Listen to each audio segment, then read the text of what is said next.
world currency. The New World Order. Those are the roots of trouble.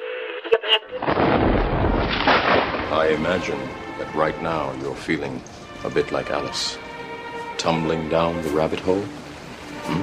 Let me tell you why you're here. You're here because you know something. What you know you can't explain, but you feel it. You felt it your entire life. That there's something wrong with the world. You don't know what it is, but it's there, like a splinter in your mind, driving you mad. It is this feeling that has brought you to me. This is your last chance. After this, there is no turning around. You take the blue pill, the story ends. You wake up in your bed and believe whatever you want to. You take the red pill, you stay in Wonderland, and I show you how deep the rabbit hole goes. All I'm offering is the truth, nothing more.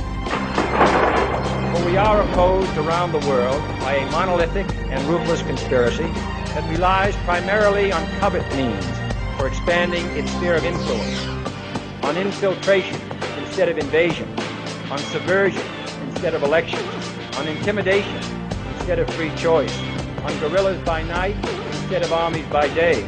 It is a system which has conscripted vast human and material resources into the building of a tightly knit, highly efficient machine that combines military, diplomatic, intelligence, economic, scientific, and political operations. Its preparations are concealed, not published. Its mistakes are buried, not headlined. Its dissenters are silenced, not praised. No expenditure is questioned, no rumor is printed, no secret is revealed. But I am asking your help in the tremendous task of informing and alerting the American people. And now, welcome to another episode of Down the Rabbit Hole. Here's your host from federaljack.com. It's Popeye.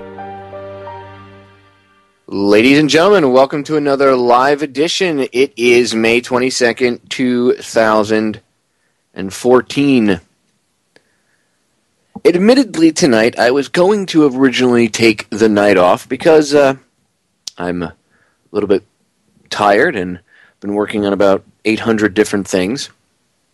And I was admittedly going to take the night off to get some work done on a few off-air interviews, but I couldn't because I keep seeing all of this talk on the news now and amongst the people out there. Oh my God, did you hear about the VA? Popeye, you're a veteran. What do you think about this? And I want to scream. You know why I want to scream? You know why I want to yell and get mad? And not at the VA. I mean, that's separate. They're going to get woodshedded. So's the president. But you know who I want to yell at? The people that are talking to me. Yeah. The ones that are coming to me with concern. I want to scream in their faces. You know why? Because this isn't something new. Well, yes, it is, Popeye. It's only these vets, in these waiting times. It's just some of these hospitals across the nation. I'm sure they'll straighten it out. This isn't something new. You have no idea. In hour 2, I'm going to get a little personal with you guys. I'm going to tell you a story about a veteran who was affected by these very policies. And he didn't die, but his life was forever changed. That veteran was me. I don't think I did a good enough job 2 weeks ago because there was so much to cover. That's why I had to do a second part to this. The woodshedding and exposing of the VA. I'm going to tell you other real stories I know about, too.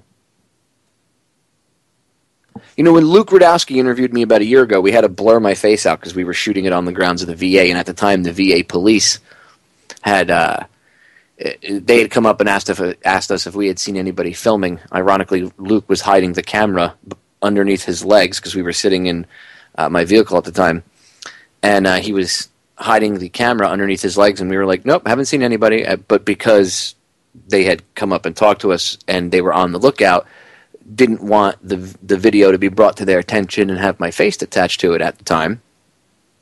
because I didn't want to receive any retaliation. As you can now see that there is retaliation. People do receive retaliation. There's stories of whistleblowers. You can only imagine what they do to vets too.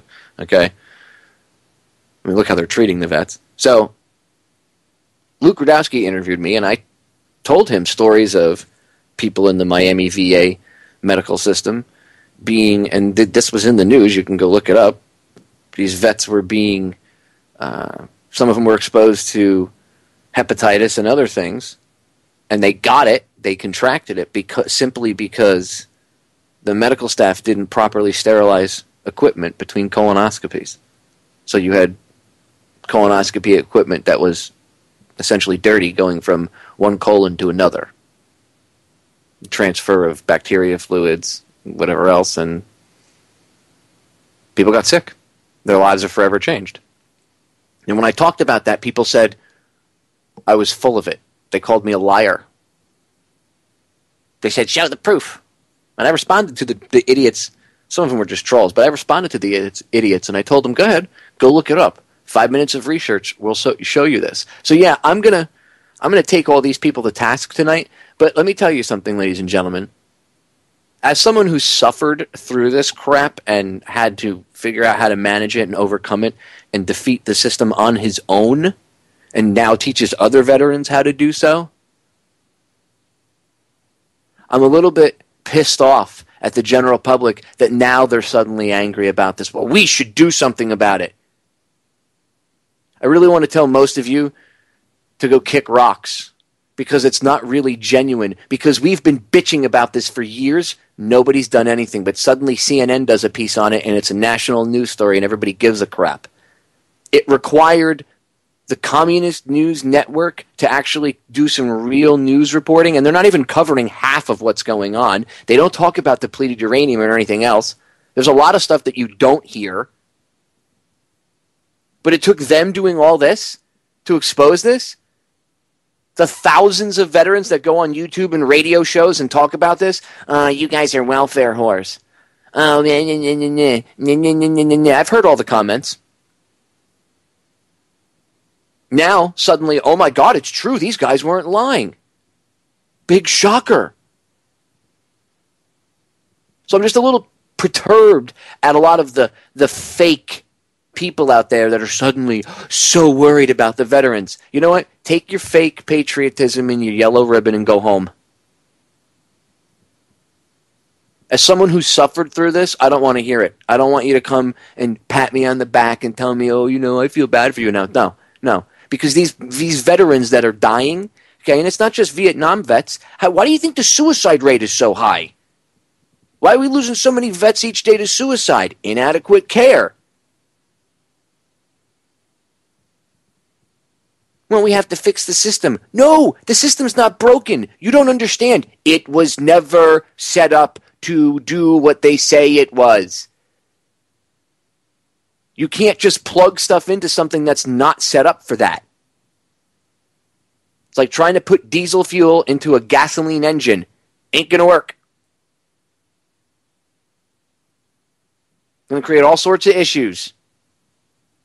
This isn't just plug and play. It would be easy to do that if to plug in if you want to do like a modern analogy of it, to plug in little plugins here or there like you would on a website or apps on your phone, to plug fixes into the VA system, but you can't because the system was not built to accept that stuff. So that'd be like trying to hook your iPod up to a Commodore 64. Ain't going to happen. You think that you have the system that you can, I have an iMac. That's what they tell you. But it's just an outer shell. If you look on the inside, it's actually a Commodore 64. That's what the VA medical system is. I'll get into that more in depth in the second hour. I want to woodshed the president's presser from yesterday. But this is real, okay? This isn't one hospital, one case of this, okay? Everybody always asks me, Popeye, were you hit by an IED? Because I've had 10 operations. Were you hit by an IED? What happened? No. And I'll get into this in an hour, too. I wasn't hit by an IED. I don't have any cool war stories or, medals. I didn't get a citation from my time on the operating table and my recovery time. those happened because I was neglected for over 5 years by the VA medical system. And by the time that they had taken me seriously and started to look at the injuries that I was discharged with, they had caused other injuries. And the ones that I had gotten worse to the point where I couldn't even walk anymore. In one instance, I was dragging my one leg. And I was working still because it was either that or be homeless. That's the reality. And I'm just one person. You know how many millions of veterans there are that have the same freaking story? If not worse.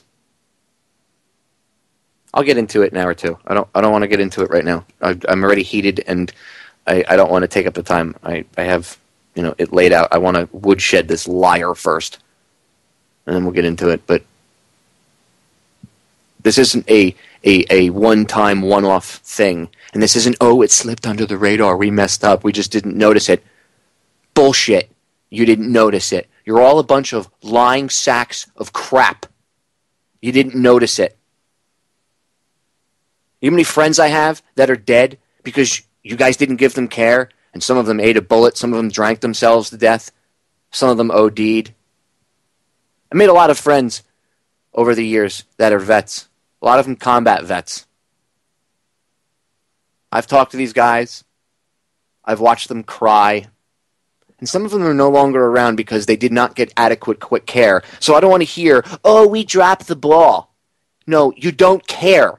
That's the problem. You just don't care. And by the way, for all of you people that think government-run healthcare is awesome, you should look at the VA medical system. And I told you this before Obamacare became law and all this other crap, and before everybody voted on it. I warned you for months that this is what was going on, and this is what you could look forward to. I mean, you're just a racist, or you just don't like Obamacare. You don't want people to have health care benefits. You're selfish. No, I was trying to warn you of an impending danger. But now suddenly it's cool and trendy to talk about it.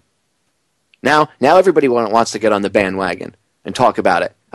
You know what? As a veteran whose life was drastically changed by this, and I deal with it every day, and for the rest of my life I will, yeah, I mean, you can tell me I'm sour grapes about it, but I don't want to hear the fake, I'm sorry, we want to help you. Where have you people been for 10 years? In my case, and in some of the cases of these Vietnam vets, 50 years. And this isn't a new thing. What about the bonus army? They sent MacArthur down there to break it up. Smedley Butler was a speaker down there. These old World War I vets. Go look up the bonus army. This isn't a new thing, ladies and gentlemen. The system was never set up to take care of us as veterans to begin with. If you understand that, and you understand that your national health care system that's being run now by these same schmucks is set up the same way.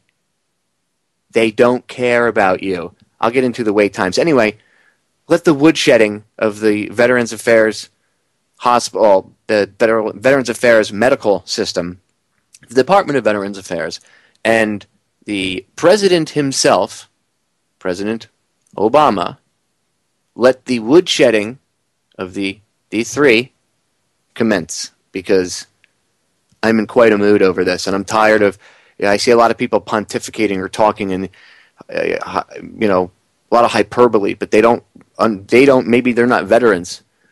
They don't understand the truth. They don't, I've got 10 years of dealing with this since I got out, and I'm going to share it with you. First, let the woodshedding commence. Here we go. Good morning, everybody. I just met with Secretary Shinseki and Rob Neighbors, who I temporarily assigned to work with Secretary Shinseki and the VA.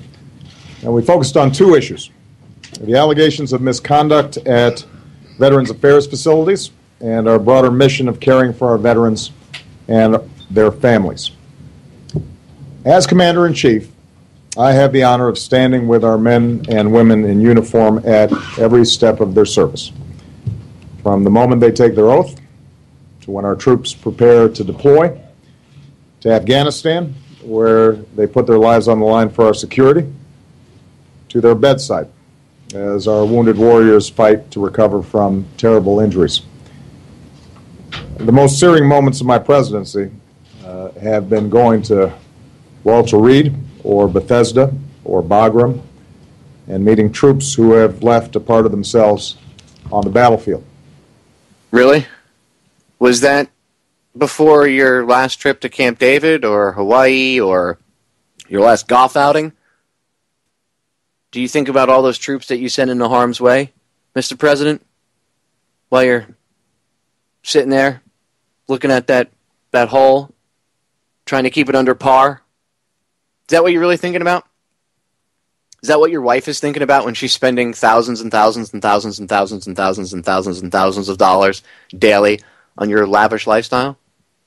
While you guys are living like that, there's veterans that at 100% disability only make about, I think it's $32,000, $33,000 a year, around there. Around like 33 grand a year at 100% disability.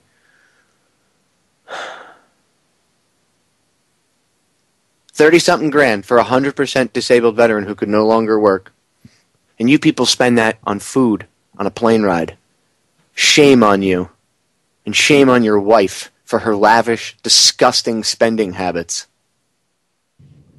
And their spirit and their determination to recover and often to serve again is always an inspiration. So these men and women and their families are the best that our country has to offer. They've done their duty, and they ask nothing more than that this country does ours, that we uphold our sacred trust to all who have served. So when I hear allegations of misconduct, any misconduct, whether it's allegations of VA staff covering up long wait times or cooking the books, I will not stand for it. Not as Commander-in-Chief, but also not as an American. But you knew about this problem back in 2008. This isn't something new. These allegations of misconduct and long wait times and blah, blah, blah, and covering up wait times. Oh, wait, hold on. Let's pause it there for a second. Let's go back to 2008 for a second, shall we? Veterans medical care is the focus of an investigation into whether vets have died while waiting for treatment at VA hospitals. Today, we learned that the Bush White House was so concerned about this back in 2008 that it warned the incoming Obama administration. What? Major Garrett has the story. This memo, prepared for President-elect Obama's transition team by the George W. Bush administration, outlined the difficulties veterans faced in obtaining timely health care, the problems and causes associated with scheduling, waiting times, and waiting lists are systemic.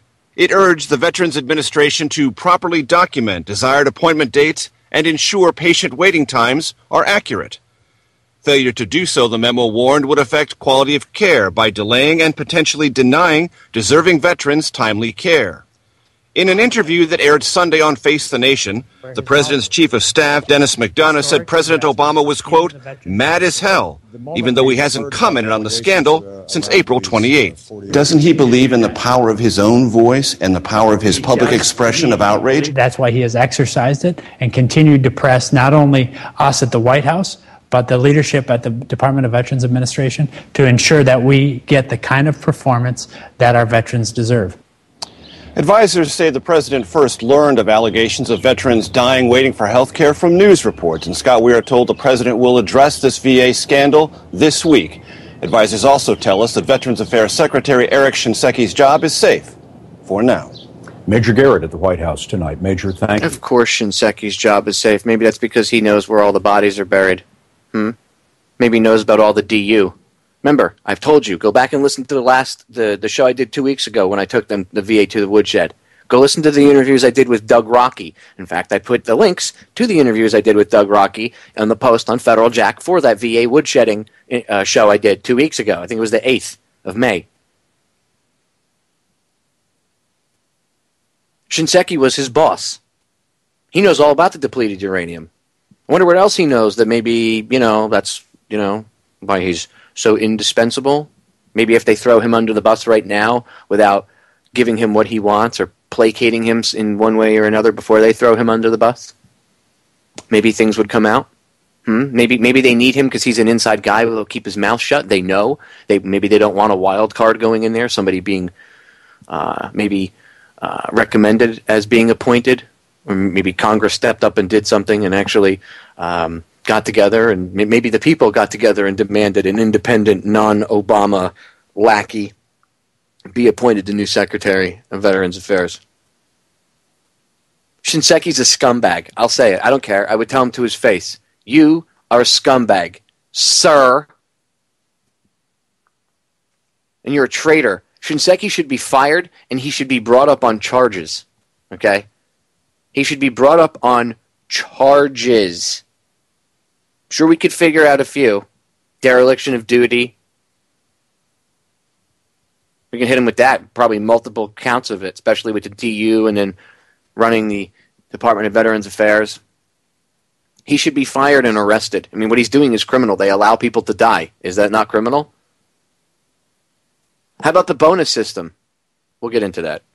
Hold on. I got to finish. See, I'll go off for 2 hours. That's how much crap is out there. Every time I do one of these shows about the VA, I listen back later on. I'm like, oh, I didn't talk about this. I didn't talk about that. Because that's how much stuff is actually going on. But back to the woodshedding. None of us should. So, if these allegations prove to be true, it is dishonorable. It's not proving to be true. You already know they're true, that there are long wait times and that it's been covered up. It's coming out all over the country, whistleblowers. Well, we're not sure. We're going to investigate. Right, so it'll be another 2-3 months before their investigation is done. And how many more people are going to die because the system isn't getting changed yet? That's how they fix things. We'll do a research study into it. But the system is still killing people. Well, we'll have to do it. We'll have to do a research study into it. Again, politicians do not solve problems. I don't care if they're the president and they wear a fancy little purple tie and they're a good orator. He doesn't write his own speeches, ladies and gentlemen. Disgraceful, and I will not tolerate it, period. Here's what I discussed with Secretary Shinseki this morning. First, anybody found to have manipulated or falsified records at VA facilities has to be held accountable. Well, then start doing it. How about that? How about start holding people accountable? You don't even hold people in your own administration accountable. Well, I didn't know that was going on. Blah, blah, blah, blah, blah. You suck as a boss. You do. You suck as a manager. If I was a company owner, like we all are, technically, the citizens of this country, right? And you're supposed to be our manager of our McDonald's, you're fired. You're horrible. You don't even know what your employees are doing. Pissing in the French fry machine, wiping hamburger buns on their butts. That's basically what your administration is doing. They're like a bunch of 15-year-old kids effing around with the food in McDonald's, and you're the crappy manager who's too busy doing lines of coke in the bathroom or taking selfies or on Facebook on his dumbass BlackBerry to care. You're too busy hobnobbing with Jay-Z. Better watch out. Maybe Solange will get you in an elevator. The Inspector General at the VA has launched investigations into the Phoenix VA and other facilities. And some individuals have already been put on administrative leave. I know the people are angry and want swift reckoning. I sympathize with that. But we have to let the investigators do their job and get to the bottom of what happened. Our veterans deserve to know the facts. Their families deserve to know the facts. Once we know the facts, I assure you, if there is misconduct, it will be punished. Second, I want to know the full scope of this problem. And that's why I ordered... Here's the full scope of the problem. Okay? It's real simple, sir. Here's the full scope of the problem. The system was never set up to do what it was intended to do. So we need to revamp it. We have this system here. We have to take it and not fix it. We have to, from the ground up, it's like leveling an old house and building a new one on that very site. And that's what we need to do with this system. And it can be done. We just need a little bit of common sense, a little bit of clear thinking. But you don't care. You don't care about that. You guys need that money to fly around on your vacations to Hawaii, to live your lavish, elite lifestyle up there in Washington. The rest of those dumbass politicians. Secretary Shinseki to investigate.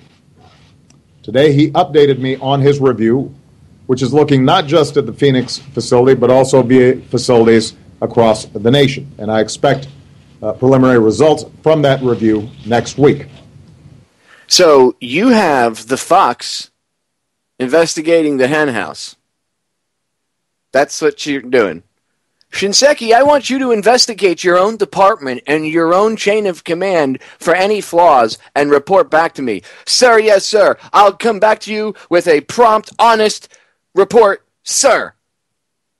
What do you want to bet that report denies 3/4 of the allegations that are out there? No, there's no evidence to show that. These are just, grieving families. Maybe they're pissed, blah, blah, blah. They're already saying that there's no evidence. When you get back, you'll hear it more. I'll try to interrupt it less. I'm heated about this. I am pissed. Because he's lying. And a lot of the media isn't taking him to task for it, of course. And this isn't new. This is something that's been going on for a very long time. Okay? A very long time. And part of the reason this is so important is because I don't want the younger generations joining the military. I want to try to stop feeding the beast, and I want to try to stop this cycle of insanity. As George Washington said, the willingness with which our young people are likely to serve in any war, no matter how justified, shall be directly proportional to how they perceive veterans of early wars were treated and appreciated by our nation. I think it's pretty clear how veterans are treated. Stay tuned. We are back, ladies and gentlemen. So I want to get right back into it, especially for time purposes, because hour 2, I know I'm going to be going off on some stuff in detail, and it's going to take a little bit of time. So let's get back to the woodshedding of mein Führer. Well, it's not my Führer, but the Führer, I should say. Sieg Heil? I know. That's wrong. He's not a Nazi. No, actually, what we have now, if you want to be honest, what we have now is this twisted version of, although it all stems from the same place, but we have this interesting twist of Stalin's Russia and Hitler's Germany merged into this beast. And by the way, those two would have loved to have their hands on the technology that our government uses to spy on us today, just so you know. And the drones and all that other crap. They would have loved to have their hands on that type of technology. Tyranny, Inc. Ugh. Anyway, let's get back to the Fuhrer. Third, I've directed Rob Neighbors to conduct a broader review of the Veterans Health Administration, the part of the VA that delivers health care to our veterans. And Rob's going to Phoenix today. Keep in mind, though, even if we had not heard reports out of this Phoenix facility or other facilities, we all know that it often takes too long for veterans to get the care that they need. That's not a new development. It's been a problem for decades. Oh, did you just actually admit that there's a problem? So there is no problem with wait times, but there is a problem with wait times. And there's been a problem with wait times for decades. You see what they do? There's no real information. So far, we're 3.5, almost 4 minutes into this press conference, and he hasn't really given you any information. He hasn't said, you know what? I'm the president, and I'm pissed, and I'm going to order these people into my office tomorrow morning at 8 a.m., and they will be here. He makes all these executive orders on a Friday, right before he goes golfing or goes to Hawaii, for indefinite detention and violating your rights and this and that and the other thing. Oh, we have to save the world for global warming. EPA, go arrest people for having a pond on their property. You can do all of this crap, but you can't snap your fingers and fix a problem when it comes to veterans, can you? Can you?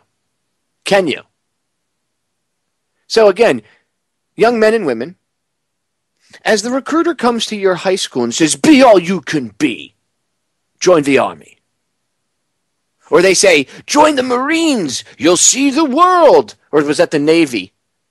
The Marines was, I forget what the hell the Marines was back when I was a kid. The Navy was, join the Navy, see the world, whatever. Don't join any of the 5 branches of the military. Can I just tell you that right now?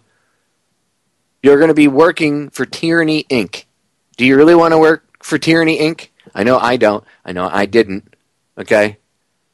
There's no honor in it anymore. None. Starve the beast.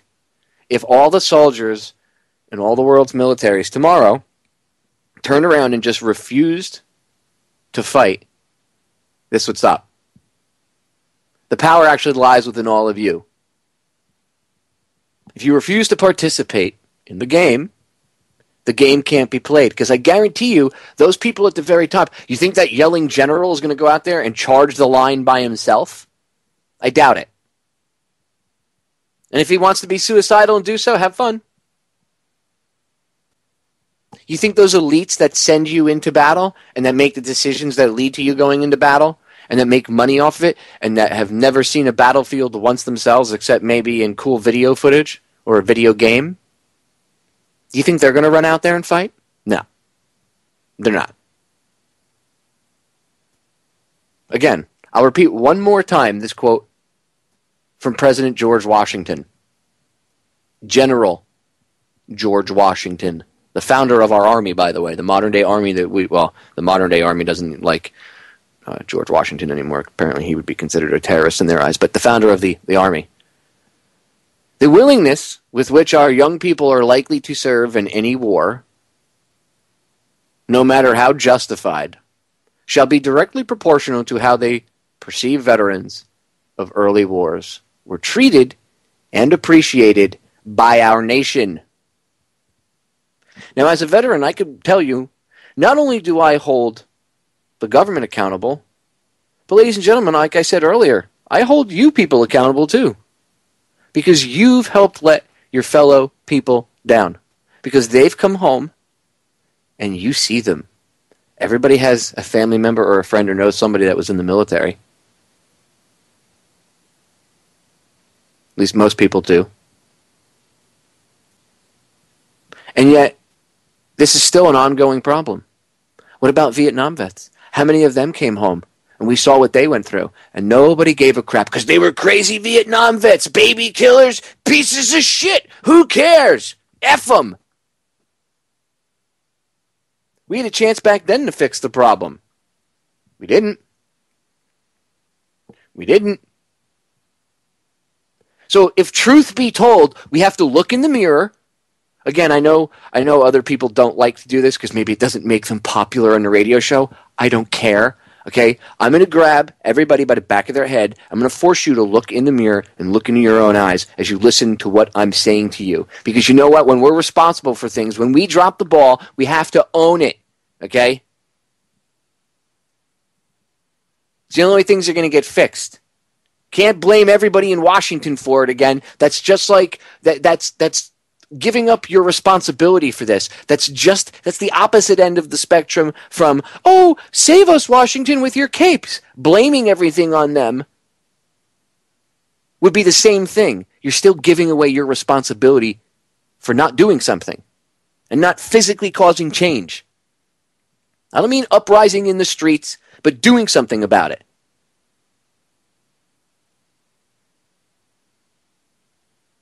You actually have to physically do something. Sometimes maybe, I don't mean go like drag somebody out in the middle of the street, but maybe make a website, make videos, make flyers, make DVDs, hold public conferences, hold forums, do whatever you have to do. Become a blogger, okay? Get involved.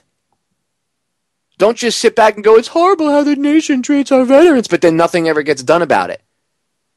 If you felt really as bad as a lot of people say they do, then do something about it, okay? Be the solution to the problem. It's that simple. It's that simple. That's what I'm trying to do. Anyway, here we go. Back to the woodshedding. And it's been compounded by more than a decade of war. That's why when I came into office, I said we would systematically work to fix these problems, and we have been working really hard to address them. My attitude is, for folks who've been fighting on the battlefield, they should not have to fight a bureaucracy at home to get the care that they've earned. Okay, I got to stop that there too, because these guys get injured on the battlefield, or injured in general in the military, and then they'll get separated, and then they get severance pay, and they get out, and severance pay is usually only a couple $1,000s, and severance pay is because they're medically they're medically retiring them. They don't have any money coming in, so it's like getting fired from your job. A lot of times they give you severance pay, and it's very minimal. It's nothing what you would compared to what you even get in a civilian world. And as soon as you get out and you get in the VA medical system, they make you pay all of that severance pay back. So you don't even get your veterans benefits for, like, if you got $4,500 and they start you off at 10%, and that's usually what they do. And Lord knows it takes about 2-3 years at least to get your percentages raised. You could have a leg hanging off and it doesn't matter. So they start you off at 10%, you're making $128 a month, and they keep half of that, or a portion of it, maybe a third of it, to start paying this down. Or they just keep the whole thing. Nice. Nice. I had it happen to me. I've seen other people have to go through it. Oh, yeah. So, I mean, don't tell me that they shouldn't have to go through a level of bureaucracy when it's been going on. The whole VA system is nothing but over-redundancy and bureaucracy that gets in its own way. And watching them operate the VA is like watching, like a 12-year-old kid who went through a growth spurt over the summer, and he went from 5'5" to 6'5", and he grew a foot in 3 months, and he's learning how to walk in his new body, and he's all gangly, and he's tripping over himself. Well, that's how they operate things on a daily basis at the Veterans Health Administration. Just saying. It's all lies and crap. I mean, it's all, he hasn't. Again, we're almost 4.5 minutes in, not one solution yet. Just all blowing smoke. Lying. Absolutely unacceptable. So the presumption has always been we've got to do better. And Rob's review will be a comprehensive... And by the way, if the presumption was always that you've got to do better, then why haven't you done better yet? Well, it's the Bush administration's fault, or I didn't know, or I just found out from the news. Really? Really? So you found out from the news, but you knew that the presumption was always already that you knew you had to do better. So which is it? Which is it, sir? You're talking out of both sides of your mouth. This is what I call the political runaround, or what others might refer to as spin. See, he talks so much and makes all these circular comments, people will get caught up in it and they don't pay attention, although some people actually are paying attention this time. Sir. Look at the Veterans Health Administration's approach currently to access to care. I want to know what's working, I want to know what is not working, and I want specific recommendations on how VA can up their game. And I expect that full report from Rob next month. Again, next month. So that means that for the next month, there will still be veterans subject to the same problems. He could fix this. He could sit down and literally order, okay, you can't change things overnight, understandable, but he could literally sit down and when you have task forces for everything else, why not have a real investigative, non-lackey task force go in there and investigate? Oh, that's right, you won't. That's right, you won't. Maybe you could have the task force comprised of veterans that could go in there? Oh, yeah, you won't do that. No, because I'm sure veterans are terrorists, right? No, you'll just wait from Shinseki. Well, he's a veteran. Shinseki is a criminal, and so are you. So again, you have the fox investigating the hen house, and everybody's supposed to be placated by this. I'm sorry, Shinseki needs to be fired, and you know what? So do you. Number 4. I said that I expect everyone involved to work with Congress, which has an important oversight role to play. And I welcome Congress as a partner in our efforts, not just to address the current controversies, but to make sure we're doing right by our veterans across the board. I served on the Veterans Affairs Committee when I was in the Senate, and it was one of the proudest pieces of business that I did in the legislature. And I know the folks over there care deeply about our veterans. It is important that our veterans don't become another political football. Well, hold on. It's important that we don't become another political football, that we don't become? Really? Really? You don't think veterans are political football? Really? Your speechwriter should be fired, sir, because they made you look like an idiot. Veterans have been a political football for a very, very, very, very, very, very, very, very, very long time. Just like everything else. Just like all your other things we have to take on. They're all political footballs. That's why there's never really any solution. It's always just pop back up in the air so it can get thrown around and the game can continue. We don't want our veterans to become a political football. I know the people over on Capitol Hill, they love our veterans. Then why do they allow you to send them to war? If they love our veterans, they would bring them home and they would impeach you and you would be locked up along with Bush and Cheney and Clinton and the rest of them.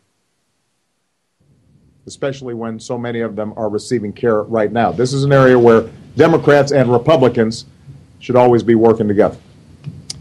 Which brings me to my final point.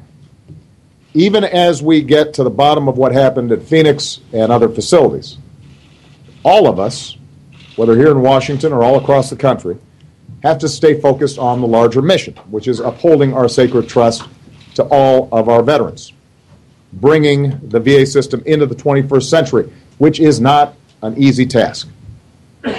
We have... Wait. Okay, let's get something straight. That should have been the first task. That should have been one of the first things that was thought about when we planned for war. But see, just like the invasion of Iraq, where they planned for the initial invasion, and even that planning sucked and was wrong. Just like the initial invasion,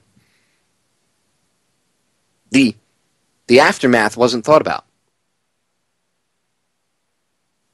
The infrastructure, the taking care of the people of the country wasn't thought about. They just thought about hard charging in there. Well, they also didn't think about the health care of the veterans. Oh, we have the VA medical system. But the VA medical system was never set up to handle that amount of people to begin with. One of the reasons they have to deny claims and do things the way they do, just like Social Security, is because if the system actually tried to handle the influx that of veterans as they came in, it would crash. That's why they deny claims. That's why they take 6-7 months to do things. That's why they play games. Trust me, I've dealt with it. I'll get into that in the second hour. You'll hear some of the stuff that I've dealt with, some of the stuff that veterans that I know have dealt with. You'll learn a little bit more about good old Popeye. This is a systemic problem, and they know it. And he's lying to you. He's blowing smoke up your asses, is what he's doing. I'm not going to sit and sugarcoat it tonight. I don't care. For those of you whose lives have not been permanently altered by this, let me tell you that it's irritating to say the least. Now, I've been good about woodshedding because I'm trying not to allow any type of I might have dropped a logical fallacy here or there, maybe an ad hominem. I'm trying not to, though. And by calling them rich, snobby elites, you might be able to classify that as an ad hominem, but it's actually not. It's really just classifying them as what they are. But I'm trying to behave myself because hour 2 I'll get into the personal side of it. But it's important for me to show you this, even though I'm heated, with as much logic and thought as I can. He's a liar. Straight up, he's lying. Okay, they don't care. The system was never set up to take care of vets as it is. So you have this huge influx, and then they have to do what they have to do. So he's lying. I mean, if they really cared, then they would have to tear the system down and build it back up. And it doesn't mean you have to stop everything that veterans are doing. There's ways that you could work with. There are good people in the system. But again, just like with those cops that screwed with that dude in Pennsylvania last year, he was open carrying, and they screwed with him. And he said to them, why, it's not illegal for me to be doing what I'm doing here. It's perfectly legal to open carry. Why are you messing with me? And, why don't you follow the Constitution? And the cop said, when the president does, I will. Well, the same, like I said, lower level lackeys see the upper level scum acting like scum and just violating law and not getting in trouble and violating, rules and all this stuff. So they just do the same thing. And that's what happens. It rolls downhill. Crap. In this case, there's lots of it. So, you do have that at the VA, too. There are civilians that work at the VA that are scum. I'll get into that in the second hour, but it needs to be fixed. Anyway, let's attempt to finish the woodshedding of his final points here. We have made progress over the last 5 years. We've made historic investments in our veterans. We've boosted VA funding to record levels, and we created consistency through advanced appropriations so that veterans organizations knew their money would be there regardless of political wrangling. So you got some budgets raised, and the VA is asking for more money and everything else, but you're still denying veterans their benefits and things. And veterans are still being treated this way. A lot of that money goes to bonuses. Any veteran knows this. Any veteran that's fought the system knows this anyway. The VA supervisors and stuff, they give themselves bonuses. A couple years ago, there was one fired. You can look this up. I think it was up north in Maryland, around that area. She had given herself like $50,000, her and her staff, like $50,000 worth of bonuses over the course of a year for doing nothing. Just, oh, you were good this month. I'm going to give you an $8,000 bonus. Go have some fun. Go on vacation. $8,000. That could have taken care of almost 3 veterans. Like if you were paying them 100%.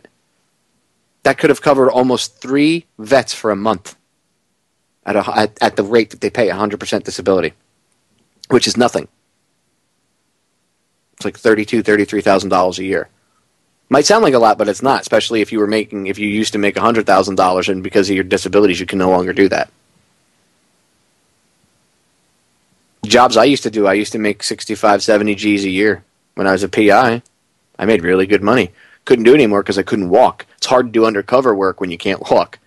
So they don't take care of vets. They don't care.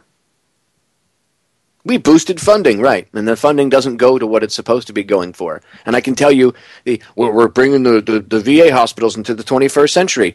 The Miami VA hospital, case in point, they built we already had a parking problem down there for years, and to solve the parking problem, they took away almost, I would say, about a third of the parking lot to put up a water tower and an addition onto the building and put up a hotel on the premises. That way for veterans that if they were from out of the area, their family could stay there free of charge, which that's all well and good. But the problem is we also needed a parking deck, like a parking garage built with multiple levels on it for veterans to park, because veterans would miss appointments and then they'd get rescheduled waiting another 6 months because they couldn't find a parking space. And if you're more than 15 minutes late, the doctors won't see you. They're pricks. I've experienced it. I've seen them do it to heart patients. And then other vets will get pissed off and we start yelling at them, and then they call the VA police on us. And then the VA police come out and tell us, you guys better calm down. We don't want to have to arrest anybody. You think I'm kidding? I've had the VA cops called on me multiple times. I went across the counter. I'll get into this in the second hour. I went across the counter at somebody one time because he got all condescending with me. I don't tolerate that crap. But not every veteran can do that. A lot of these older guys, they almost feel bullied because they're helpless in a certain situation. Some of them are weak. They're just strong enough to fight whatever they're dealing with. Maybe they don't have anyone left. Maybe they lost their wives and they're all by themselves. See, scumbags prey on the weak. I don't tolerate that crap. But that's where the funding for your VA hospital goes, sir. Garbage. He's just lying, and I'm not even going to get there because there was a couple questions and answers afterwards. I'm not going to get through the whole thing, but we got like 3 minutes left. I'll try to play the last couple seconds here of it, but he's lying. It's all blowing smoke, and we've given money, and throwing money at a problem doesn't solve a problem. That's like driving down the street, seeing a homeless guy, and throwing $5 out the window to him. Well, I gave him $5. You're just throwing money at a problem and walking away. You're not trying to solve it.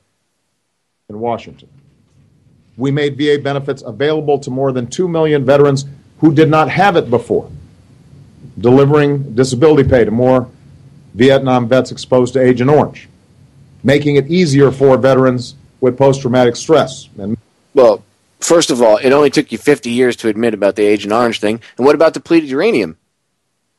That's this generation Agent Orange. So it's 2014. By around 2050, when most of my friends are dead, And most of the young guys that I served with that were exposed to that stuff are dead. And everybody's got all sorts of cancers if they are still alive. Then maybe you guys will admit it. Just like you did with the Agent Orange, because more than 3/4 of those people are dead. It's been 50 years. So don't pat yourself on the damn back. He pats himself on the back for Iraq, too. I think it might be in this part. Well, we ended the Iraq War. Just so everybody's clear, when Obama takes credit for ending the Iraq War, he didn't end it. They wanted to extend it. Go back and look in history. It's only a couple years ago. Go look.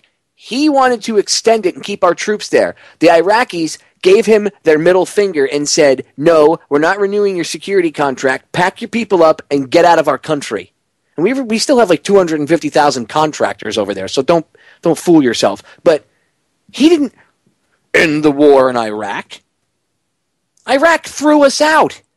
Justifiably so, I may add. Running around taking credit for things he did not do again. Mental health issues and traumatic brain injury to get treatment.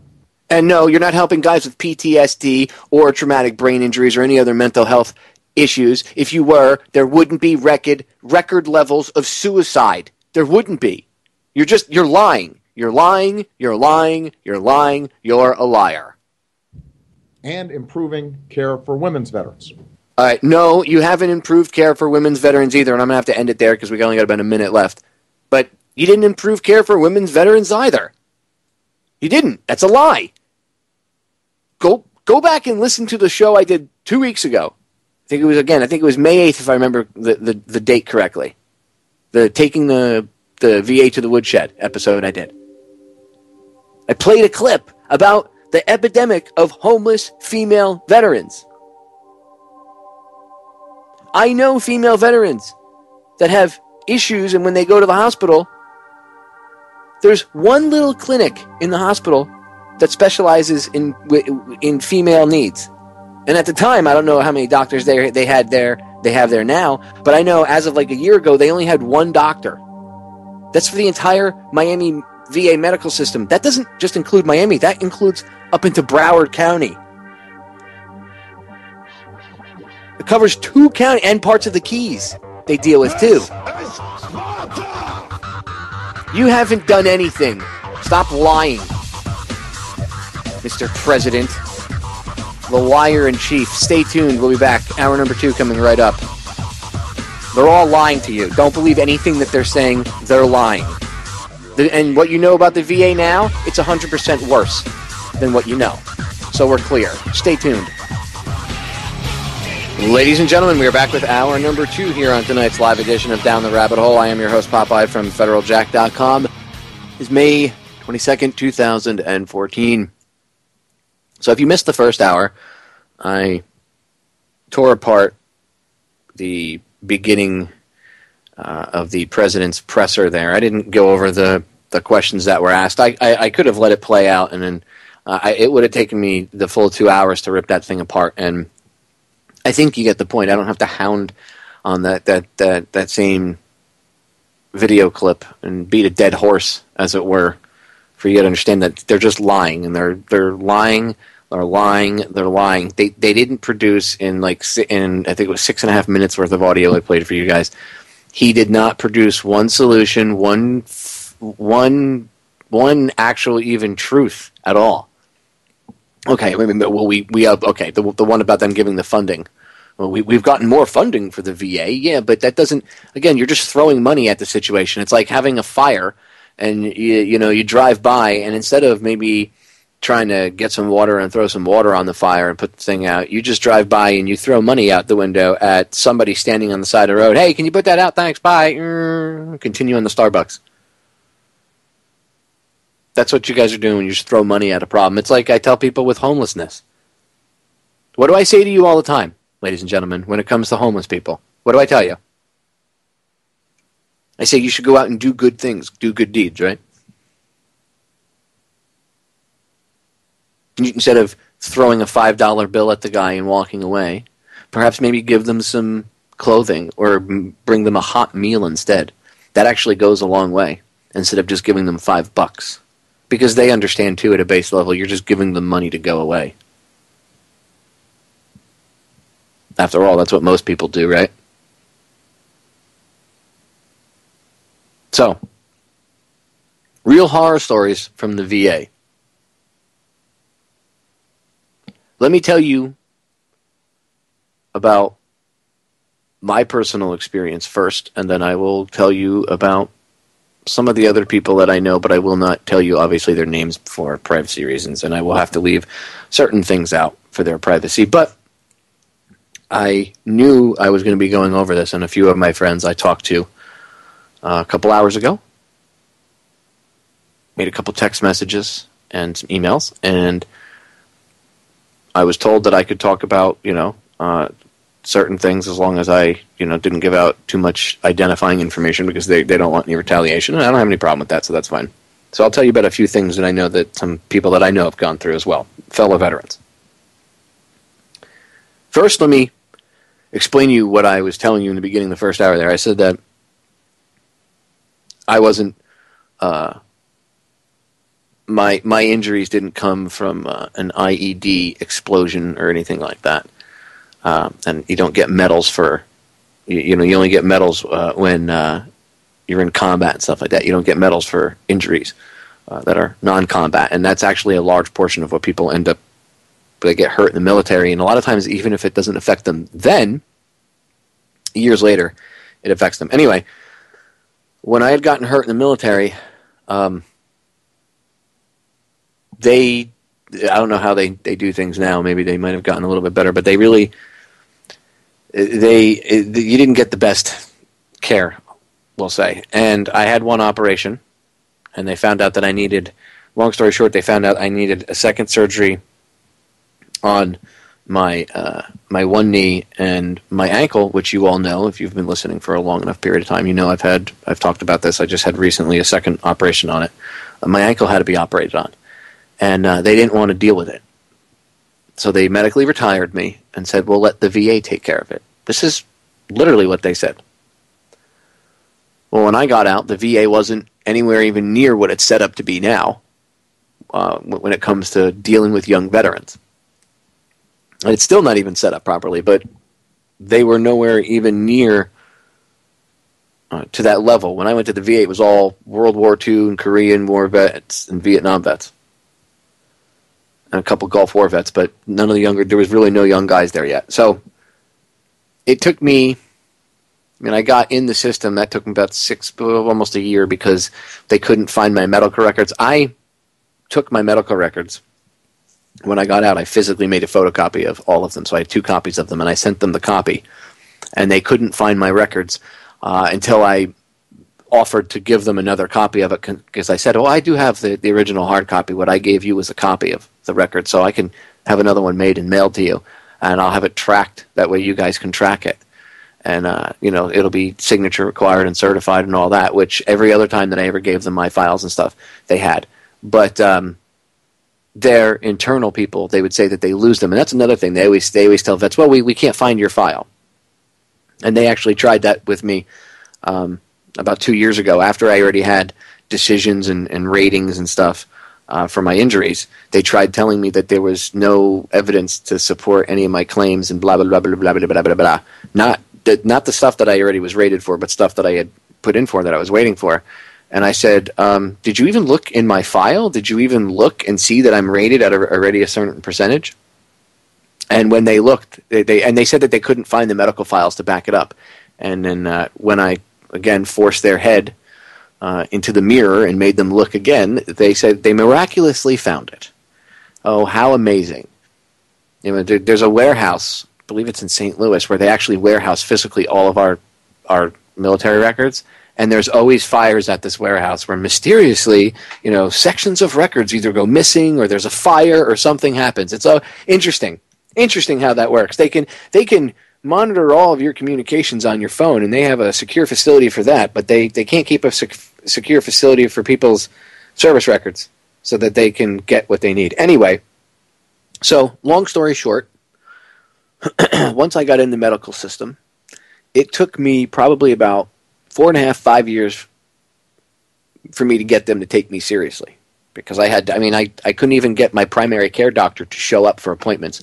I had to switch my primary care doctor, and they eventually fired this doctor because she would have appointments lined up to like 4 o'clock in the afternoon, and there'd be 4 or 5 of us sitting there at like 2 a.m. or 2 p.m. Waiting for our appointments, maybe waiting for an hour or two, and we'd ask, and she left already. She left at like noon. What? So yeah, my first primary care physician used to just not show up for appointments, and then they would reschedule them. And again, when they would reschedule them, because there's so many vets in the system and their system is already so overwhelmed, they would say, there's nothing we can do. We'll reschedule you. And then, of course, you'd have to wait 2, 3, 4 months. So if you have a persistent condition, it took me, that's why it took them 5 years, because I kept going back and trying to file for appointments. And so, meanwhile, I'm walking around with the tendons in my foot shredded and causing more and more damage and causing muscles to tear and causing scar tissue to build up. But I had to work. I had to survive. It was fighting the system to get my benefits and surviving, or the other option was death. So what did I have? I had to survive. I had to adapt and overcome. So I did. I didn't do anything illegal to survive. I didn't hurt anybody to survive, but I survived. I had a little bit of money saved up in the bank that I had saved up over the course of years, and I had to use it to survive for 3.5 years before I got any of my financial benefits that you would get as a veteran, which you're supposed to get because you sign. Again, you sign a contract. I trade my body and my service and my blood,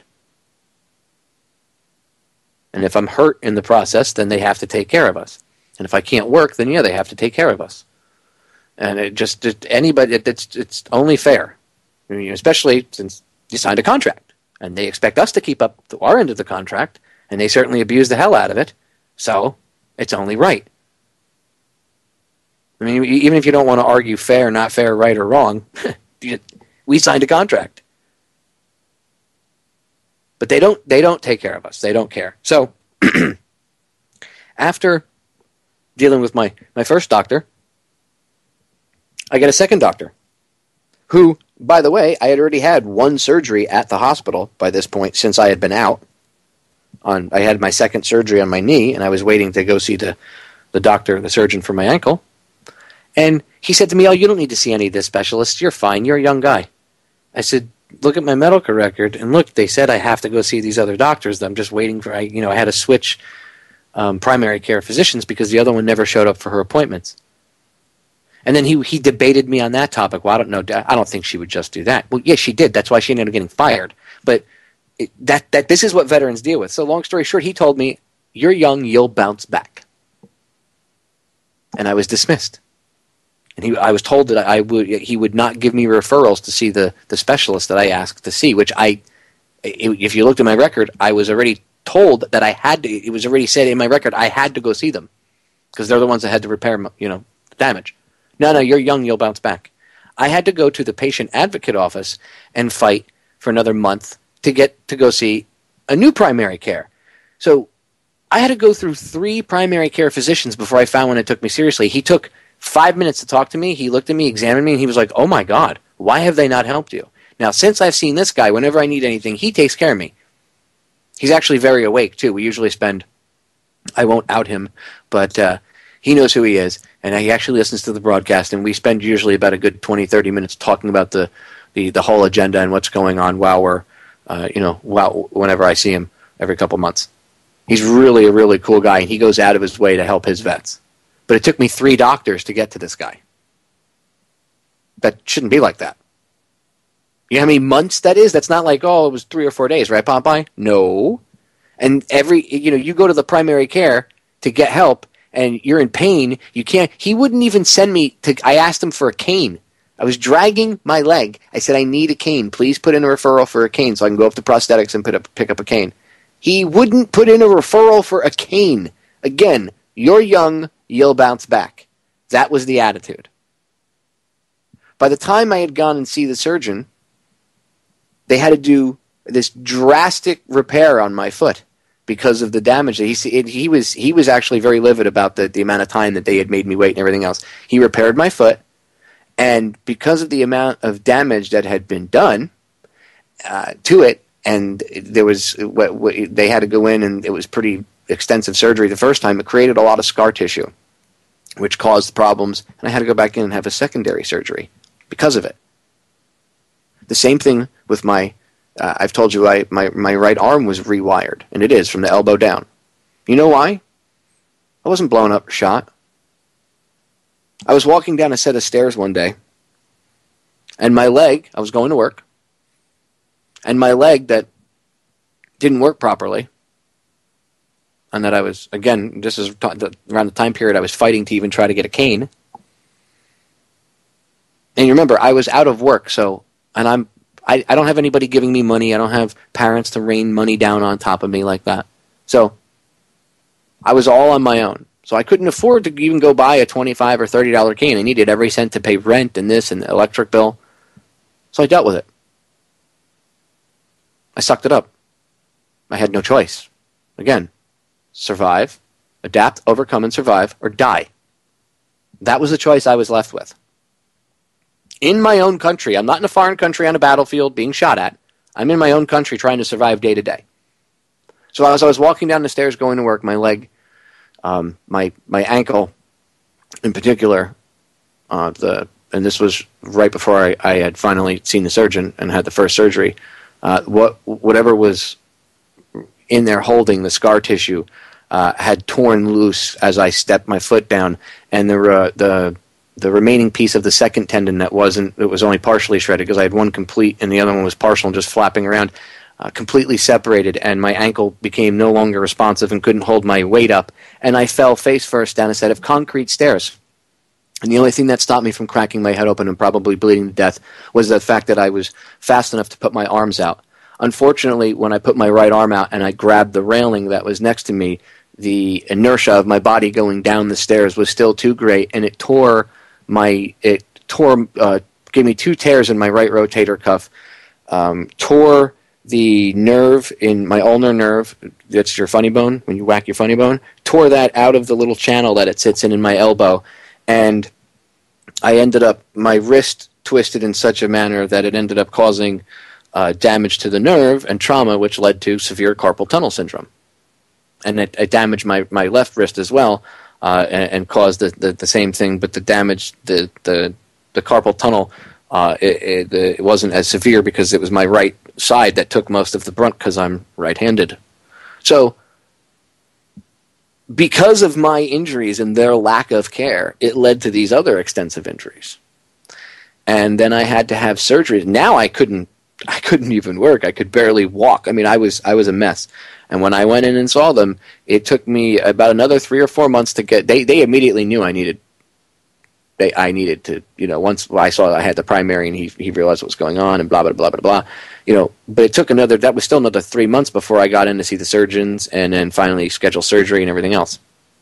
And then from the time I got hurt till the time they did the surgery was probably from that fall, probably close to 6 months. That's a pretty long time to wait. So, boxing / hockey tape, wrap your ankles up, wrap your wrist up, and I had to do what I had to do to try to survive. And, I still tried to work part-time as best I could until I just couldn't work any longer. And I could no longer physically do it because I was dragging my foot. And I've had to have multiple surgeries, and that's why I deal with so much scar tissue and nerve damage. The scar tissue and nerve damage comes from that severe fall and from the surgeries that I've had afterwards, and the lack of care thereof over the course of the years while I was walking around injured. So my life has been forever drastically changed because they did not take care of me. In fact, if the military had taken care of me, if the Guard had taken care of me when I was in, like they should have, my injuries probably never would have gotten so severe. I never would have had that fall down the stairs, and I wouldn't have a rewired right arm. See, they had to rewire my right arm because I tore the nerve. It was so bad that it tore the nerve loose. And when I would move now remember, I had to wait like 6 months. They didn't even believe me at first. They thought I was BSing them. And then they thought I was lying, so they did these nerve conduction tests where they stick this machine into the nerves of your arm, which that's extremely painful. Okay, and they shoot electricity on your arm, and they realized, oh my God, he's not lying. And then they did MRIs and everything in my arm, and oh my God, he's not lying. His nerve is totally torn loose. I had all sorts of trauma. By the time, remember, 6 months passes by, things swell, you grow scar tissue. All because they did not take me seriously. And again, even when they did, their appointment system was, and this is still the way it is, they'll tell you you'll schedule an appointment. They go, well, we can't schedule anything more than 90 days out. Okay, well, schedule me for something within the next 90 days. We don't have anything available. He's booked up. So what do? I couldn't afford to go see another surgeon. Hockey tape. Rolls and rolls of hockey/boxing tape.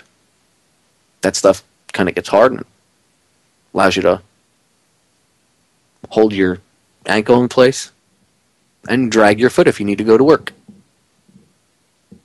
The only thing that kept me from being homeless and dead was sheer determination and some help at a certain point from some very good people in my life who they didn't come and pay all my bills, but if I, they would try to give me $100 here or there if they could. But that didn't happen often too because they weren't rich themselves. What kept me off the street was me, not the government. No help. Not that I asked them for it, but don't think that they're going to take care of you because they won't. My life's forever been altered by it. Forever. Aside from the stuff that the stuff that I have from when I was in the military, the injuries that I received because of lack of care are even worse. You guys hear me complain about the scar tissue in my hand and the fact that I have problems with it, right? You hear me bitch about it on Facebook. You've heard me complain about it on air. That's from them. And you know what the surgeon told me? They can't go back in anymore because you reach a point where the surgeon does more harm than good, so they've done everything they could for me. So I have to live the rest of my life with the pain that I deal with. You guys have no clue what I deal with on a daily basis. I have my whole right arm, from the tip of my fingers to my elbow, is rewired nerve-wise. And then there's scar tissue throughout, and scar tissue adhesion to tendons and stuff. I don't know what a day of non-pain is like. I don't remember what a pain-free day is like. I can't remember. It's been that long. And nerve pain is a bitch. But I can't give up and die, can I? I can't just crawl up into a ball. I have to continue on. How many vets can do that, though? I'm not making fun of them. How many guys are at a point in their life where they're broken? And let me tell you something, ladies and gentlemen. Through this journey, I reached points where I was in my darkest.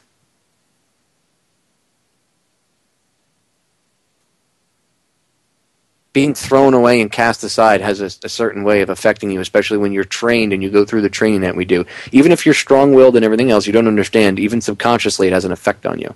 You feel like you've been tossed aside and you're nothing but garbage. And then when you're treated like that afterwards, it's pretty rough.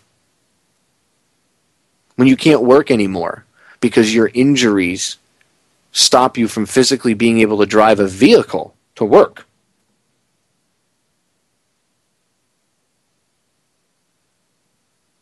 And you can't even pay your own bills, and you worry every day how you're going to pay your own bills. You know, a lot of people, especially men, they find their identities in their jobs. Again, you wonder why some of these vets kill themselves? Because they feel they have nothing. The government's abandoned them. They don't even get the basic care that they deserve and that the government owes them by contract. Not to mention all the horrific things of war and all that, but no care. None.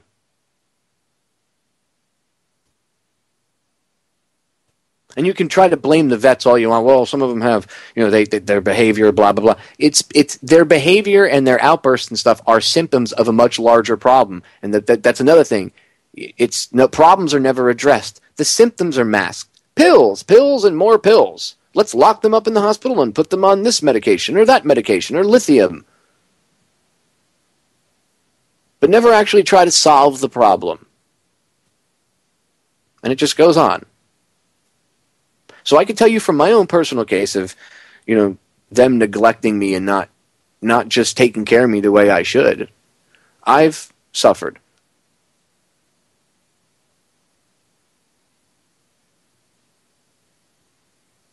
I know a guy that lost a tooth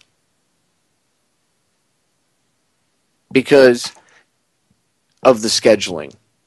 He went to dental, had a root canal, and root canals are a multi-step process. Any dentist that worth their weight in salt would understand or know that you'd have to make the follow-up appointment for the root canal, the second part of it, within 3 to 5 days to come back and go back in.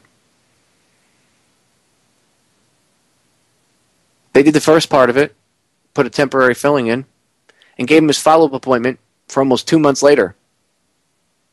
By the time he came back, and he had tried to come in and get the temporary filling replaced a few times because it kept coming out, by the time he came back, the piece of the tooth, the filling had come out, and the piece of the tooth on the back had broken off. They could no longer save the tooth, and they had to extract the tooth because of their wait times.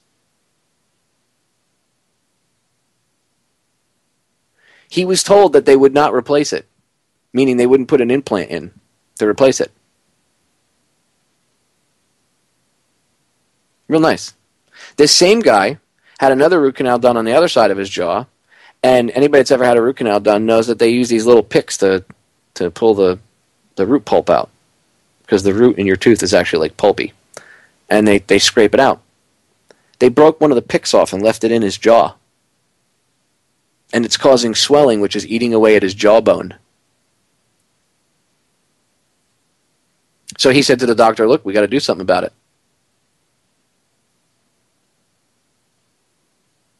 And the doctor said, well, the dentist said, well, you know, we'll put into the board and we'll see if they'll do an implant. And then we can yank the tooth out, which will stop all the problems, clean everything up, and then when it heals, we'll put in an implant.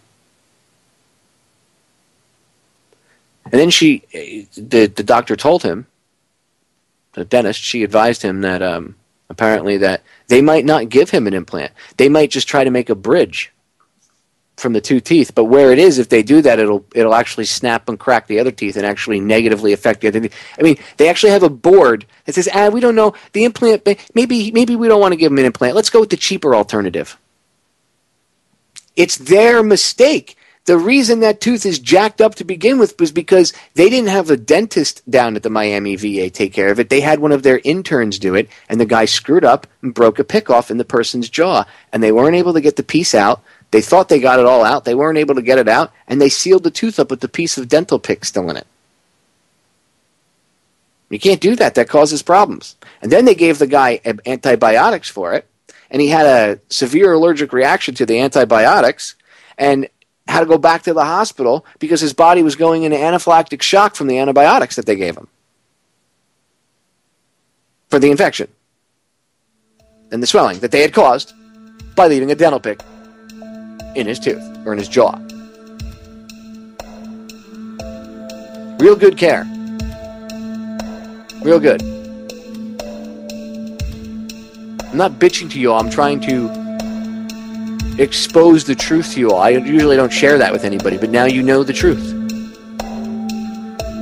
Neglect is harming veterans more than you know. We are back, ladies and gentlemen. So, more instances of real stories. I've seen guys who have heart conditions. I know a friend of mine, he had a pacemaker put in. Pacemaker / defibrillator. And I think it was about two and a half years after they put it in. They told him that he had to have another operation because the company that had put the leads, the leads that they had put in, were bad. I guess the company that made them, they were defective and they knew this and blah, blah, blah, blah, blah, and people were suing them. There was this big class action lawsuit against them, but you can't, obviously, well, at least in that instance, you can't really sue the VA for that. So they told him, okay, you need to get this done ASAP because these leads were not working properly, and in his case, that would really cause a problem with his heart. So they told him, you're going to need to have another surgery. I mean, he's in the middle of going to school And but they're like, what? He's like, what? I need another surgery? So, long story short, they tell him this, and he says, okay, well, is this really bad? Like, could it affect me? And his doctor was concerned. So they get him all amped up, all concerned. They're waving their little remote control over his pacemaker and everything, checking it out, just seeing how it's working. They told him, take it easy with it, blah blah blah blah blah. You don't want to overstress it right now because we don't want the leads failing or anything because they're we don't know how bad they are, and we'll go back in, we'll open you back up, and we'll take care of it. So he goes, okay, and he said, is this really, is this like life threatening? Yes. Okay. So they needed to have him come back for a follow-up to schedule the surgery and do everything because that's just whatever, is how freaking hospital works. So they make you come in for like another follow-up appointment where you do all your surgery stuff that day. It's like a pre-op appointment, they call it. You go in and you check they check your piss and your blood for not for drugs or anything, but for certain I forget exactly the enzymes and your white blood cell count and everything else, just to make sure you don't have an infection and everything, because they're opening your body up, and anytime you open the body up, that could it really raises the risk of you having an infection and everything else. That's why it has to be done in a sterile environment, which we'll get to that in a second too. So he says, okay, let's doctor says make the pre-op appointment ASAP. Tell them at the front you need it like yesterday. Okay. He goes back to the front desk of the clinic when he's done. He tells the person, they said, 2.5 weeks. And he said, I can't wait 2.5 weeks. They told me I need to come back like either tomorrow or the next day and get all the pre-op stuff done. Because then the way they work is once you have your pre-op stuff done, you have to get your surgery within the next 30 days. It has to be scheduled within 30 days, and they usually want it a lot closer to when you had the pre-op done. So they everything is still even Steven. It's not a month later and maybe something changed. Maybe you got an infection. Maybe you got sick or something. So he tells the person, the doctor told me to tell you need to schedule me within the next day or so. She argued with him. Well, I can't. The system won't let me. The system won't let me. The system won't let me. And that's another problem is you have clerks there. Some of them are vets themselves, but some of them are just civilians who have never, ever served in the military. And I'm not making fun of anybody that hasn't, but you have somebody that doesn't understand what these people are going through, and they look at some of these older guys, especially when they get pissed off, or some of the other vets that get angry, or they might seem crazy. A lot of times I've gotten mad about things because I'm in a lot of pain, and I might have come off like some crazy vet at times. Most of the people at the VA hospital know me.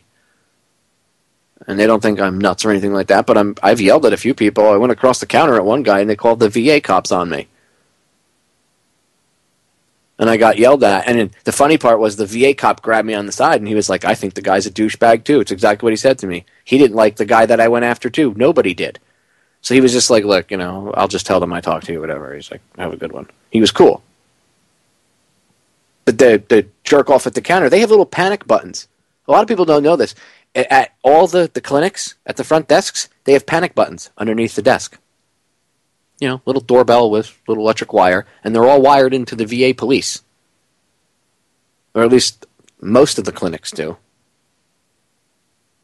When you go in for the mental health clinics, all of the rooms, all of them are wired up that way. How do I know? I know a friend of mine who related an interesting story to me. And I know because I see him at the VA. He deals with PTSD, and he was sitting talking to his shrink, and she crossed her legs while she was sitting at the desk talking to him, and she bumped the button accidentally, and the VA cops came bursting into the room ready to beat his ass. The cop had his hand on his gun and everything, and she was like, why are you here? And he was like, you called us, you hit the panic button. And she was like, oh, I must have bumped it with my leg by mistake. I apologize. There's no problem. They'll get out. Because she was in the middle of dealing with a guy that has PTSD, and these idiots come barging in with their hands on their guns. Gee, that couldn't possibly go wrong, could it? Could it? These are the same VA cops where I had one of them. He was probably about 220, 230 pounds. dressed up like he was some sort of New York City detective, okay, in his suit, and came up to me and busted my balls because Monster's my service dog. You all know. You've seen pictures of her. There's actually a new picture of her on Facebook I took her earlier today. She's a little 8.5-pound Shih Tzu.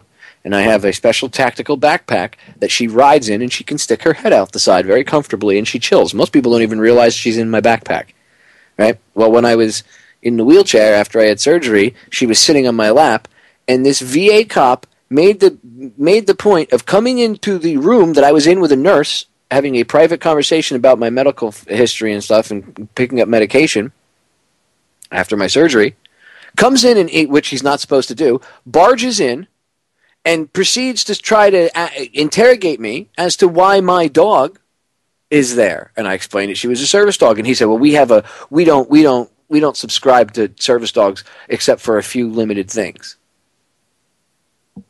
Now, mine fell under it, but I got into a hotly contested debate with him. Instead of letting him go, I decided, well, you're going to barge into my private space. Now I'm going to take you on, and I decided to debate him about why veterans with PTSD shouldn't be allowed to have service dogs, because that was his stance. He said it doesn't work, it's all hullabaloo. And I said, you think you're wrong, and you obviously haven't done any research. And he goes, yes, I have. I read the studies that were done by the VA, and that were done by people for the VA. Ah, okay. You didn't see the actual evidence out there where it benefits veterans to have access to, especially with PTSD, to have access to a service dog. And you ban them from the VA from bringing their much-needed service animal in with them. And you know what he said to me? This isn't a vacation spot. The hospital is a sterile environment. No, it's not.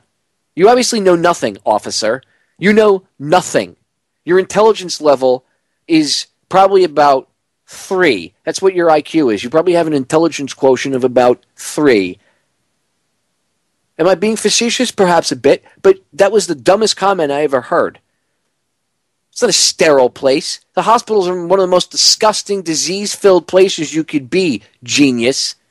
Operating rooms and things are supposed to be sterile. And even in that case, they're not as sterile as you really would want them to be because they're not in a vacuum. So as soon as you open up the doors and stuff, even if the entire surgical wing is in it, the only way you could keep something like that is if you had a vacuum-sealed entrance down the hall.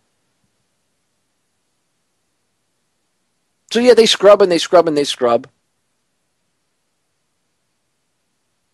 But it's never really that sterile. And if we're going to be on the subject of being sterile, since these people, well, you know, it's a sterile environment, blah, blah, blah, okay, then why are you performing surgeries in broom closets while there's chemicals on the shelves next to the nurses and the doctors? What? Yeah, go in your favorite search engine of choice and type in veterans surgeries performed in broom closets. Go ahead. Let's see if the articles still come up or if they've been expunged from the net. You think I'm lying? Well, you're making this up it's all hyperbole. You're just trying to sell stuff on your site. No, I'm not selling anything. I'm not trying to make any money. I'm trying to tell you the God's honest truth. Okay?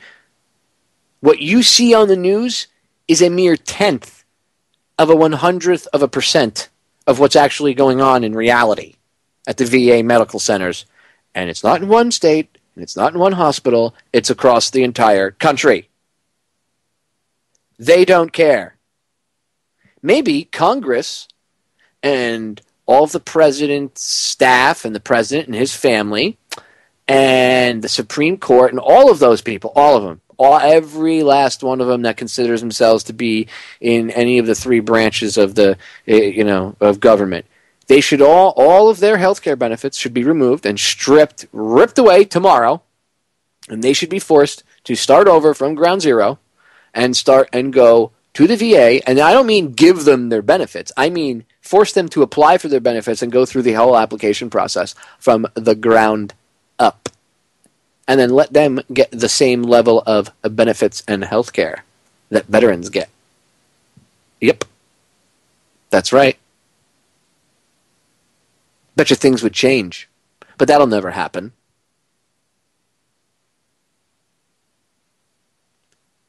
VA hospitals, in some cases, the surgeries in the broom closets, the VA hospitals, in some cases, they needed, that's why you heard Obama say, well, they needed to be brought up to the 21st century. It's because, like, the Miami VA hospital was built back in the 50s, and if you actually look at it, it was built as a somewhat of a fallout shelter.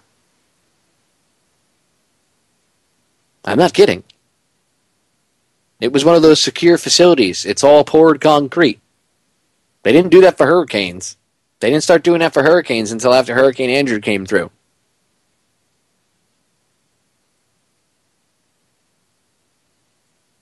That hospital hadn't been renovated since the 50s. Now they're renovating it. But again, they took away a third of the parking lot. They built a huge water tower. The excuse for the water tower is, well, if a hurricane comes through and knocks out power to the area, we have our generators on site and our own water tank, so we can still facilitate running the hospital, which, okay, that's actually a smart thing. But you have to ask yourself, is that a priority right now? Because, if we have the extra money for it, fine. But is that really a priority? Because we haven't had a lot of hurricanes coming through. It's good to be prepared, but there was other things that we could have used, like the parking deck. See, if they had just built the parking deck, that would have solved the problem. But they don't. In fact, you know what VA hospitals, at least down here in South Florida, and I'm sure they do this at other hospitals around the country, you know what they do to solve their parking issues when they build a hospital? Because they never build. You would think that they would just build a parking garage on the property, right? That way the staff could park there, the veterans could park there, and then everybody would be there, and you wouldn't have to worry about people being late for work or missing work or coming into work pissed off because they had to drive. They had to park at one place and commute from the parking lot. That sounds crazy, but that's actually what the VA does. See, right now, because the parking situation sucks, finally they bought the lot across the street from the back half of the hospital, and from what I understand, they're supposedly opening that lot up to the employees so the employees can park in that lot, and then they won't build a parking deck. I don't know why, but they won't build a parking deck. One of the excuses back in the day was, oh, well, it's too close because there's this little there's a little stretch of I guess you could call it a canal or a piece of river that runs into the much larger portion of the Miami River further up. Well, this little canal, I guess because that's really what it looks like a canal, and it's only ever during rainy season ever like half full. Okay, they tried to say it was too close, so they couldn't build the parking deck and everything else, but it's just as close to the huge water tower that you built and filled with water. That doesn't have weight. It just doesn't make sense until you looked at it and you realized that. And the lady that was in charge at the time of the Miami VA has been removed, but she was giving like no bid contracts to people that she knew that were friends of hers and rushing things through, and she spent all this money that they were given for other things, and she misappropriated it, and she's fired now, and she gave herself bonuses and her crew and her staff bonuses. But this is my point: is even for a problem like parking, where again you could say, well, it's just parking, but in a city like Miami, if you can't park in the grounds of the hospital, there's no place to park. It's not like there's free open parking along the side of the street. Okay? There's not places to park on the street. And the next place to park is, and this is what people have been doing for years, and I had to actually do it for one of my surgeries, where I had to park up the street in the Navy Federal Credit Union parking lot and then walk up the street to the hospital. And when I was done, I had to use a wheelchair, and my chaperone, the person that came with me to take me home, wheeled me out of the hospital and had to wheel me across the parking lot and a block up the street into the parking lot of the Navy Federal Credit Union so I could go home after I had just gotten off the operating table. You know how many vets I know that miss appointments and then perhaps they've died because they missed those appointments, or they got sicker because they missed those appointments and they had to reschedule, and it took 6 or 7 months to get that rescheduled appointment, and by that time they were worse? That's what happened to me. But I know a lot of guys that are even sick with like disease and stuff, and they have to deal with the same thing. And again, parking sounds very trite, but if there's no place to park, how does the vet get into the hospital to see his doctor, right? So their answer was to take away from a already problematic parking situation. They took away from the area, and they took about a third of the parking lot away, and their remedy was to tell the doctors and the nurses and the staff they could no longer park on the hospital grounds, they went out and rented a parking lot like 5 miles away, and they make the staff drive there, and then they shuttle bus them on those little tart carts from there to the hospital, or in shuttle vans. I'm not kidding. I mean, talk about going around the long way to fix a problem. You could have put a parking deck in the parking lot. Problem solved. Problem solved. Simple as that. You didn't have to charge for parking. You just let them park there. All the staff parks there. All the people park there. No, problem solved. Because now you have the staff, and hopefully, I don't know if they've got that back lot open yet, but apparently that's what they were supposedly doing with it anyway. You'd have staff that were pissed off that now they couldn't park on the lot. So instead of leaving, say they have to be at work at 7, and they usually leave for work at 6, give themselves an hour to get to work. Well, now they have to leave at 5 because they have to give themselves extra time to get to the parking lot and then wait for the shuttle bus to take them over to the VA hospital. So now you're inconveniencing them further, stressing them further out because you're taking more time away from them and their personal life and their family so that they have to put up with this. You think that makes it good for the veteran to deal with a doctor or a nurse or a caregiver who's pissed off because they can't even park in the lot? No, that makes for bad attitudes. And people can say, well, attitudes should get left at the door to work, but come on, be realistic. Same thing with the counter staff. The people that work, the civilians that work at the counters, they get pissed off too because they can't park there. So then they have attitudes. And it's not just that. Some of them have just bad attitudes in general, and they suck. And they don't know how to deal with a veteran. And they should be fired. There's plenty of them that work there like that. They have attitudes. The reason why they work there, because it's a government job. And it's a guaranteed paycheck. That's why. And it's easy. At least for them. Because they just go, those are the same people that they do nothing, and they probably give themselves bonuses or give their friends bonuses. The VA medical system was never meant to help veterans the way you think it was. It's that simple. It's not broken, ladies and gentlemen. It was never set up to help us to begin with. Okay? It's a facade of what it actually should be. Because when you look at the problems, you say, wow, that's insane. Well, why don't we just fix it? How can we fix it? Well, let's sit down and let's understand the full scope of the problem. But a lot of the times, what you have is you have one level of bureaucracy leading to problems with another level of bureaucracy, and then you'll have these levels of bureaucracy which, well, I can't do this because of that, and well, you should all be removed. It's that simple. A veteran who goes in and they say, well, like in one case, this guy had skin cancer on his face, and he needed surgery for it, and they said, yeah, ASAP, especially because he had a weak immune system because they had him on drugs for a liver transplant. So the drugs weaken your immune system so that your body doesn't attack the transplanted organ and it accepts it better.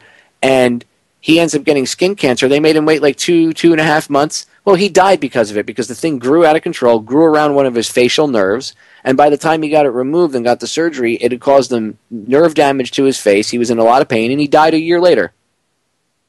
And for what? He was 57 at the time. For what? For what? For what? He was 2 years older than my mother. That's very young. And for what? Because they couldn't be bothered to schedule him? Trust me, I know what that's like. I know what that's like. I know exactly what it's like.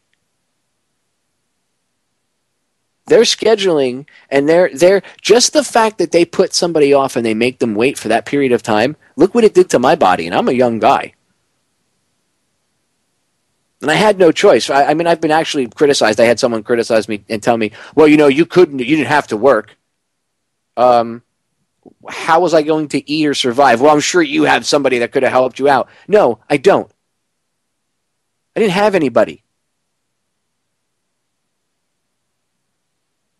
My mother was dead. My father's a Vietnam veteran. He's an older Vietnam veteran. He's in his 70s. He's trying to fight the VA to get the benefits he's owed. He couldn't help me, and I wouldn't try to put that on him. I'm a grown-ass man. So I had to survive. So I had to work.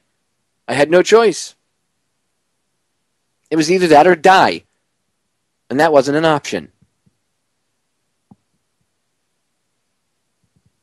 It would be nice if I had someone magically rain money on me, but that doesn't happen. That's not how things work. And most vets have to deal with that. Unfortunately, not everybody has as strong as a constitution as I have in that regard. And couple that with other things that they may have witnessed, and they end up eating a bullet. Because their family doesn't understand them. They got to deal with this. They already feel like no one around them gets them, and then they go for help to the VA medical system where they're told that they're going to get help, especially these young guys, and they don't understand things. And then they get treated like this.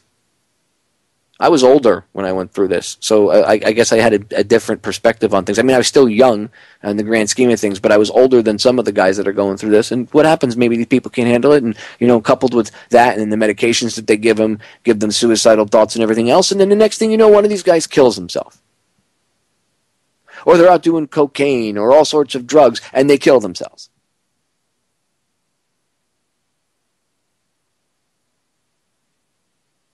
We're failing our men and women. I don't care if you don't agree with the war. I don't agree with it. I think it's illegal, immoral. I've gone off on it. How many times have I exposed war crimes? But we are failing these people. I know because I personally experienced that failure myself.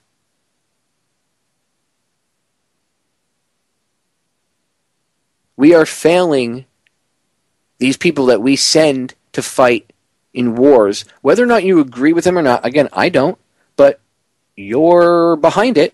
Well, no, I'm not Popeye. I don't agree with it. Well, I didn't see you really doing much to stop it. Well, I bitched about it on social media. Oh, okay, well, again, that's really not doing much to stop it, so...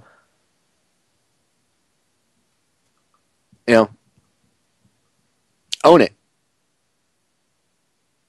We're failing these veterans. This country as a whole has failed its veterans. It has. Because when people put their yellow ribbons or their Army of One bumper sticker on their truck and they say, well, I support the troops. By what, putting a yellow ribbon magnet on your car or putting a ribbon on your tree, you support the troops? You really think that's supporting the troops? Really? You want to support the troops, you bring them home from every foreign base that they reside in. Everywhere. You bring them all home. You end all these insane wars, and you actually tear the VA system down and rebuild it from the ground up properly. We're dealing with a 200-year-old house that wasn't built properly to begin with. So we should keep things functioning as best we can, and it's possible to do this with buildings where you could have a building that you could literally rebuild the entire building around the people that are working in it. It can be done. So the system can be rebuilt with the veterans still in it. But it needs to be done. The problem needs to be looked at, and it needs to be looked at with a semblance of logic and then handled. It's that simple. No more bloviating and, well, I'm going to have a report done and an investigation. Yeah, jerk me off. That's nothing. You're having the Fox investigate the hen house. Nothing's going to come out of it except more lies and more crap, and more veterans are going to die because of your arrogance and your lack of caring, sir. So, ladies and gentlemen, the last minute, I leave you with this. If you are offended or upset by the way the veterans are being treated, then get up and do something about it. Don't just put a friggin' I support the troops sticker on your car or a magnet. Don't post on Facebook or Twitter how pissed you are about the president and the VA scandal.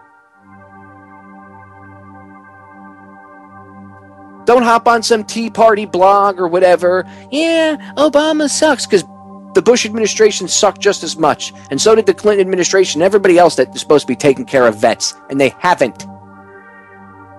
They could solve this tomorrow if they wanted to, and they won't. So it's up to us. So let's do it. Capiche? You with me? This is Sparta! That's the true facts about the VA. And it's worse than you could ever imagine. All you think that Obamacare is great? Just wait. We're out of time, ladies and gentlemen. Woodshedding complete. I'll talk to you all again tomorrow night. I love you all. The solutions to our problems are most definitely an inside job. Let's start solving problems. I'm out of here.